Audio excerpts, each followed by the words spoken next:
Alright guys, welcome back to my channel. I have a guest today, my friend Jiri Magnificent. Yeah, so today we're gonna talk, we're Jamaicans, isn't me? And we're here teaching English in Japan. So we're gonna share some of our experiences in Japan.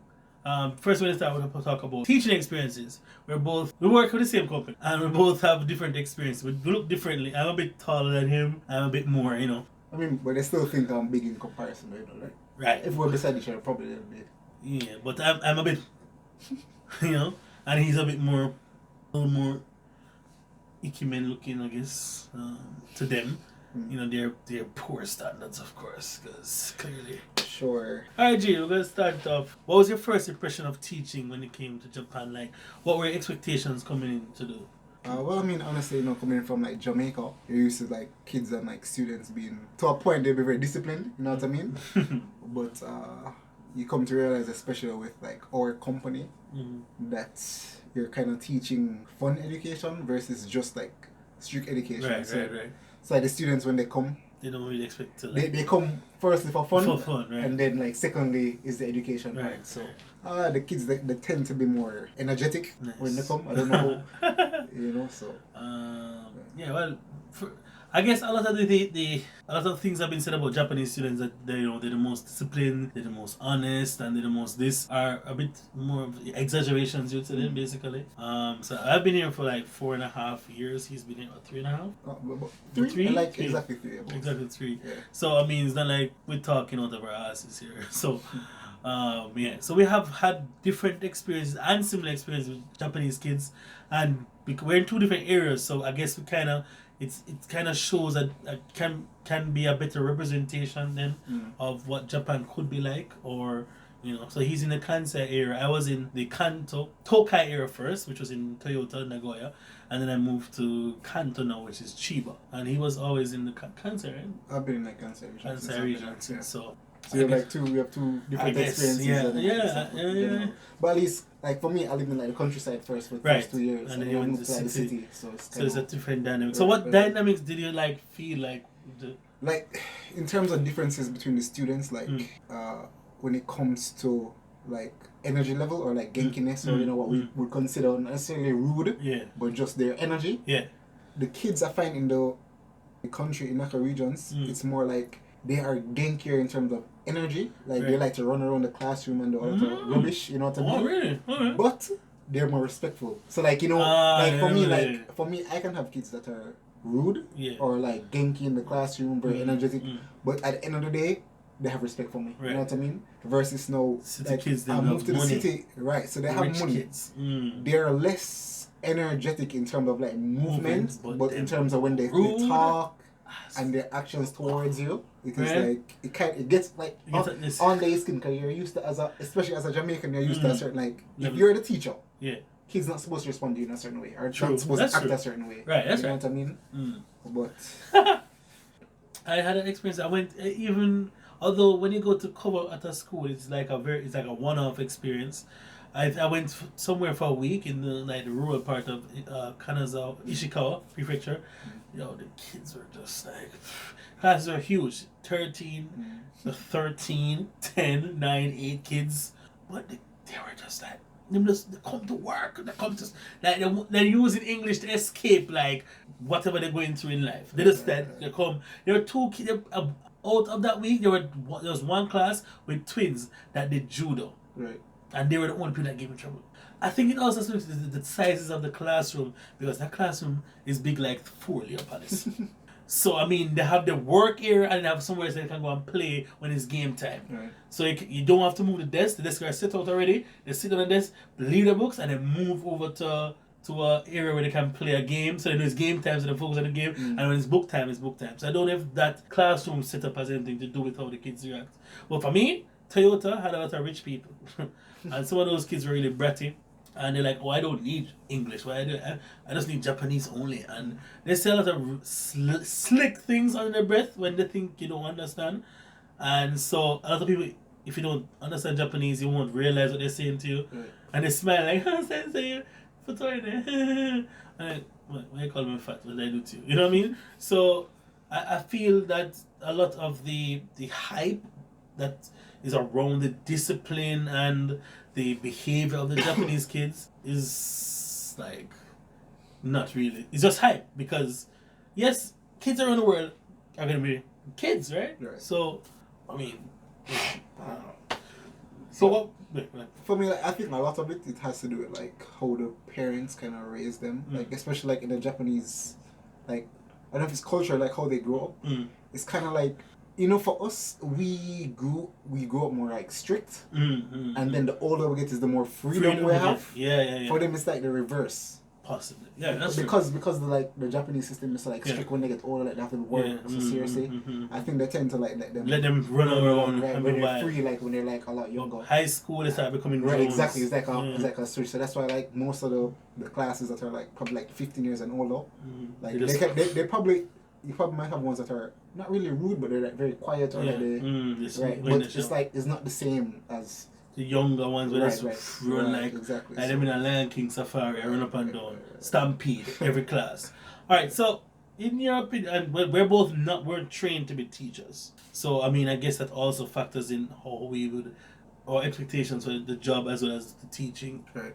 Like also I wanted to, what you found was like, what's one of your happiest moments teaching, and what was like one of your like moments that you're just like, yo, Jano, quit that play, we can left more and left.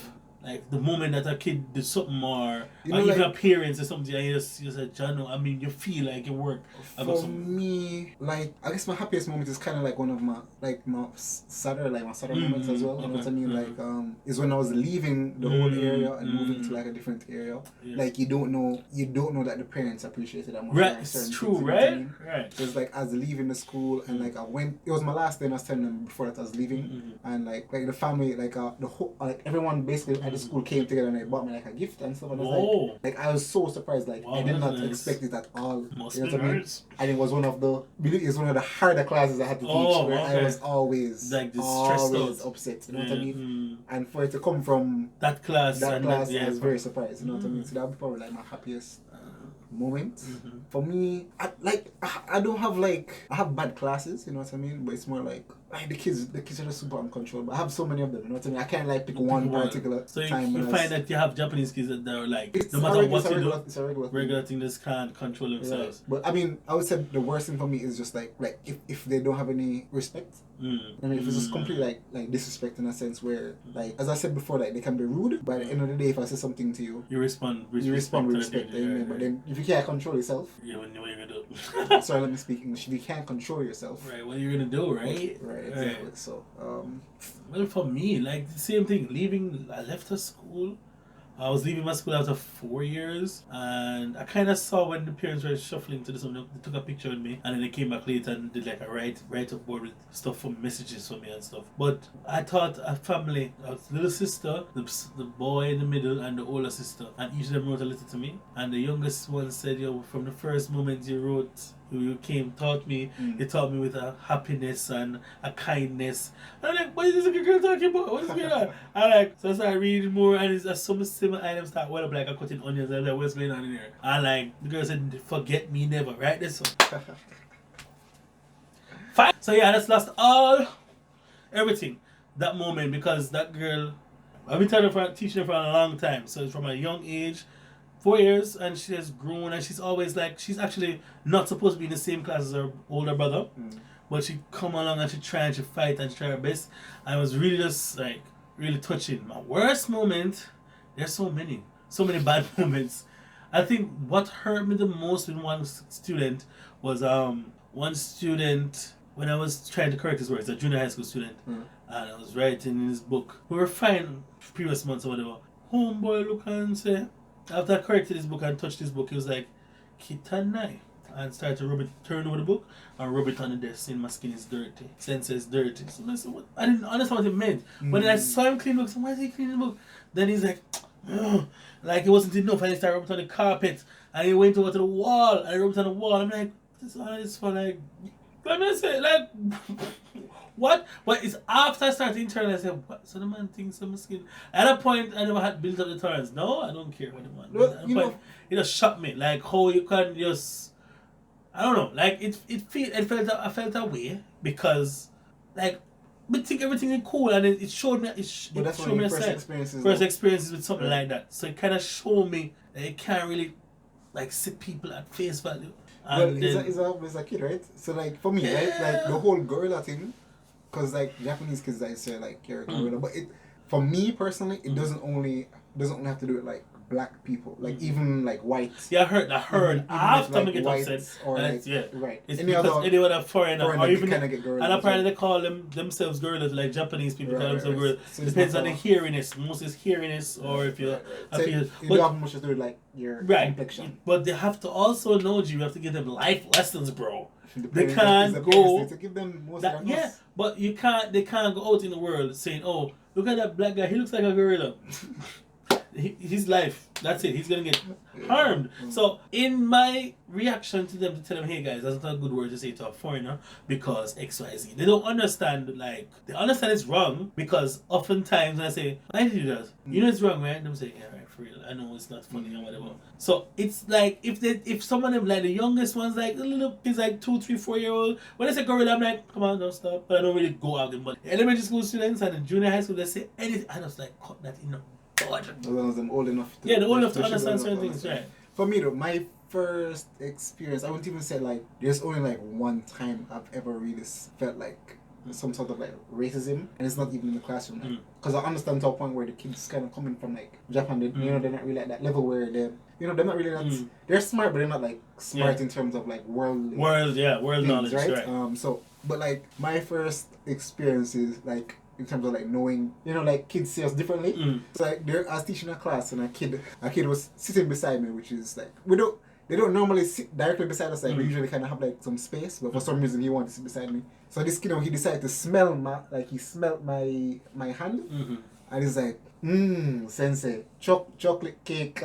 Knew it. So it's like, so he's speaking in Japanese, like he's like basically saying like, I smell like chocolate cake. I smell delicious. So I'm trying to eat No, that. But like when he said it, it was so hilarious in the moment that like that's funny. That's kind of funny to me still. Right. So that's like the first actual. Or they say like when my hairstyle was in a bun, they say mushroom sensei, kinoko sensei, or broccoli sensei because the hair look like the broccoli or whatever. Yeah. I mean that is perfectly fine, but I guess I also want to teach not only English but tell them say, oh hey guys, you can do better. Right. There's certain things that you can do here that won't work outside. And so even my high school students, I talk to them about stuff. I don't want to teach what is in the book. I teach them like even sometimes teach them some slang that would be helpful, like natural sounding English, because at times, you know, written English is different from when you talk to somebody, and that's the other thing. So that's really pretty much it. Would you recommend coming to Japan to teach for people? Yeah, but it just depends on like your where you think that you would fit in. Like if you think you can fit in with like younger kids and like clubs, then for sure, like it just depends on the company that you choose. And like if it's for you, like what you want out of it, you know what I mean? Because certain companies you probably stay longer than you would in other companies based on your personality. The type of jobs. So for instance, some companies offer you like a one-on-one thing, while others offer you like a 8 to 13 to 1 thing, right. And then you have the ALTs, and then you have the different types. The guys have to do research about that. But I would recommend somebody to come to Japan because not only for the teaching, but for the other experiences that you can have, and the impact you might have on someone's life, or the impact that you might receive. You know, because I've changed a whole lot because of these kids. For sure. First of all, I was a gray hair. Stress. 2, they have taught me most of my Japanese actually. So I sound like an elementary school kid. That's I've heard it as well too. Yeah, you talk to a girl, she's like, oh, you're so cute. Hey, in Japanese, you're so cute. It's like a child. I'm like, wow. I've spoken to an older woman and she said that I sound gay. And I'm pretty sure it's because my Japanese is like... ne? So you can't use that in certain kids. Things I say, because like, you sound like you're gay. Wow. Like, speak English, don't speak Japanese to me. Type of thing. Wow. Okay. That's interesting. Just the one, the D though, cut that part out. But still want to burp? Yeah. Just let me know. Yeah. Just keep it strictly English. The man yeah. And you're in pink hat too. What you say with the youth, them colours them. Alright, so that's basically Australian experience about teaching in Japan. I mean, if you guys have any comments, you can let us know. You can follow Jiri at Waru You can follow me, Jiri, right. at Jiri Magnificent. He'll put the link here. And then you can follow Warpen. And that's Warpen. You gotta cop some of the merch, man. Yeah. So cop the sweaters. It's winter time now, so you guys can cop the sweaters and hats. That hats are bomb. Pink and black. And this is only in black, right? Black. Yeah. Right now. I'll get some shirts, some t-shirts for summer. And hopefully I can get sponsored for videos and get some giveaways. Yeah, we'll work on it. Alright, well, out. Peace.